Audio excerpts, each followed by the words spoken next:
Candidates from both parties have spent plenty of time talking about income inequality. The issue is especially important in Alabama, where the city of Birmingham is battling with the state legislature over the minimum wage. Lisa Stark is in Birmingham tonight. Lisa. Well, John, you know, the city says it had hoped to blaze a trail to become the first city in the Deep South to raise the local minimum wage. But this mostly Democratic, majority African-American city has run into a roadblock, the Republican-controlled state legislature.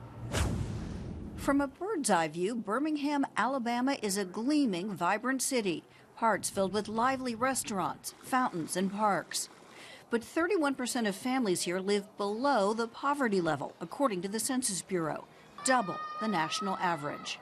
What do we want? 10, 10. What do we want? 10, 10. So the city last summer decided to raise its minimum wage in phases, from the federal level, $7.25 an hour, to $10.10. In the city of Birmingham, there are over 40,000 people that are making minimum wage. 47% of our children are at or below poverty right now. So the immediate impact would be for those families. Families like Jessica Whetstone's. She struggles to support 2 children, earning the federal minimum wage as a cashier at a fast food restaurant. Some months, like I say, I have to make arrangements. Like, you know, I'll pay a little on here, they'll work with me. But I don't like doing that. You know, I like to be caught up on everything because that kind of is stress, you know. Then my children, they have needs as well. Under the city's plan, Whetstone's wages would have started to increase this summer. But it was not to be. The Republican-controlled legislature reacted with alarm, arguing that workers might be worse off because businesses would be forced to cut hours and cut employees. Lawmakers began considering a bill that would ban cities from raising the minimum wage. I think it would create chaos in this state with various municipalities coming with their own minimum wage. Right now it's just Birmingham, but next week it could be Huntsville or Mobile. Fighting back, the Birmingham City Council voted last week to fast-track its wage hike, making it immediate. The state counterattacked, taking just 3 days to pass its bill, blocking Birmingham's new law. Republicans are concerned about states' rights and home rule, and that's how they are nationally, but it's only convenient for them when it's convenient for them. Alabama is one of 17 states to pass such preemption laws as the national fight for a living wage heats up. Higher wages and good jobs are hot topics in the presidential race. On the Democratic side, Bernie Sanders supports $15 an hour. And Hillary Clinton, this weekend in Alabama, denounced the state's move. At some point, it just doesn't add up. Part of the reason you raise the minimum wage is because people deserve a living wage, and that actually helps other people get ahead. On the Republican side, the 3 leading candidates, Trump, Rubio, and Cruz, all oppose a minimum wage increase, focusing on expanding jobs and job skills. At a nonprofit in Birmingham that helps the intellectually disabled find work, the CEO warned even the threat of the wage hike in his city had an impact. We typically place 20 to 50 people every year. So to go from 20 to 50 people down to 0 after the announcement, it was pretty obvious to us.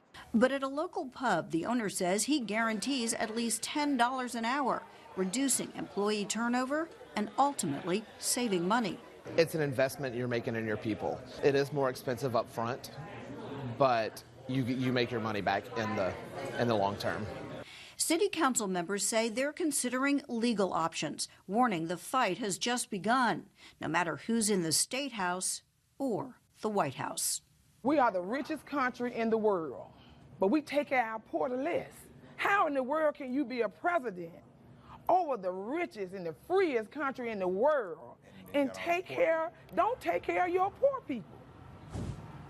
Now, recent polls, in fact, in 2015 by the Associated Press, found that 6 in 10 Americans support raising the minimum wage, but John, support much stronger among Democrats than Republicans, and obviously we're seeing that played out here in Alabama and in the presidential campaign as well. Very interesting. Lisa, thank you. And I want to continue this conversation with Lisa, Michael Schur in Miami, and John Terrett in Burlington, Vermont. Lisa, back to Super Tuesday. The governor of the state of Alabama talks about Alabama being a player because it's part of Super Tuesday. Do you see that as you travel around that state? Well, I can tell you that 4 of the candidates were here in the last few days. Donald Trump, Marco Rubio, Ted Cruz, Hillary Clinton all visited the state this weekend, so clearly they think this state is a player. You know, Alabama, 2 other states, Arkansas as well as Texas, moved up their primary dates to join these other southern states, create this SEC primary, as it's called.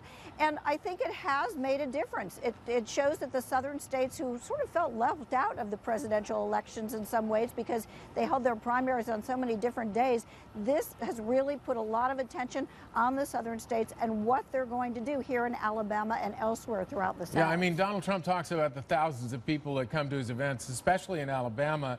Is Trump mania evident from what you can see? Well, not in this town. You remember, I'm in a majority Democratic town. In fact, one thing that we found really interesting here is that we don't see a lot of signs for any of the candidates in this town. We see a lot of signs for local elections, but we've seen a few Bernie Sanders signs, but we haven't seen a lot of signs in this town, actually. All right, speaking of Bernie Sanders, let's go up to Vermont and John Terrett. John, I mean, it is Bernie Sanders' state, but back, if you might allow me, back to Donald Trump. What